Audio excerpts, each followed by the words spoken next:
Et oui, c'est Laurent qui nous emmène ce matin en Seine-Maritime, au bord de la mer, pas très loin du Havre. On découvre un endroit très particulier, c'est une ferme marine qui était auparavant un bâtiment militaire hautement stratégique dans les années 60. Et oui, ce matin, je vous amène donc sur la plage d'Octeville-sur-Mer pour vous faire découvrir un bâtiment exceptionnel qui est juste devant vous. C'est un ancien bâtiment de l'OTAN et je vais retrouver Gwen qui est chargée de mission Aquaco parce qu'en fait, c'est un ancien bâtiment de l'OTAN, mais c'est surtout... C'est les locaux de l'association Aquaco, où on fait de l'insertion professionnelle. Et c'est aussi des bâtiments qu'on a retransformés en ferme marine. En ferme marine. Alors comment on peut faire ça dans un bâtiment comme ça? C'est un ancien bâtiment de l'OTAN. C'était quoi ici exactement? En fait, c'était une station de pompage. C'était pour récupérer le carburant de pétrolier qui pouvait accoster. Il y avait des postes de mouillage. Et les 4 cuves étaient pour amorcer les pompes qui se trouvaient dans ces bâtiments. Et c'était relié à un dépôt à 5 km d'ici. Alors quelle était l'idée? Pourquoi on fait ça? Pourquoi on fait ça? À quoi ça sert? En cas d'attaque du port du Havre qui est à proximité, pour pouvoir se ravitailler en carburant en cas de nouveau conflit armé. À l'époque, c'est un bâtiment qui date des années 60. D'accord, et c'était par rapport à quel moment de l'histoire? C'était au moment de la guerre froide, on était encore en pleine guerre froide. En 1966, la France se retire des corps armés de l'OTAN.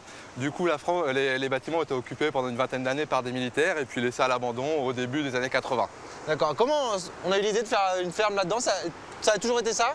Alors ça, hormis cette activité de station de pompage, oui, l'idée est venue du président fondateur de l'association. C'était vraiment créer un centre aquacole pour développer une écloserie de turbos, faire des petits turbos.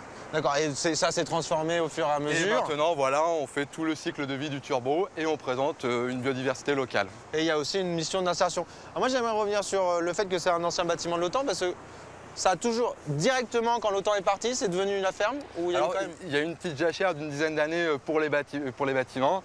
Et après, oui, dès la construction, les premiers chantiers, donc par l'activité d'insertion professionnelle, ont été de réhabiliter le bâtiment, de le transformer en un circuit de visite qu'on monte maintenant au public. C'est un bâtiment protégé ou pas du tout? Non, non, non, c'est un bâtiment qui appartient à la commune. Ça appartient à la commune? Tout à fait. Ça, c'est assez impressionnant. Et les cuves, on sait de combien de litres elles faisaient? Comment ça marchait? Alors, il y avait du carburant qui était stocké dedans pour amorcer les pompes, et c'est plusieurs milliers de mètres cubes. Et l'essence, c'était?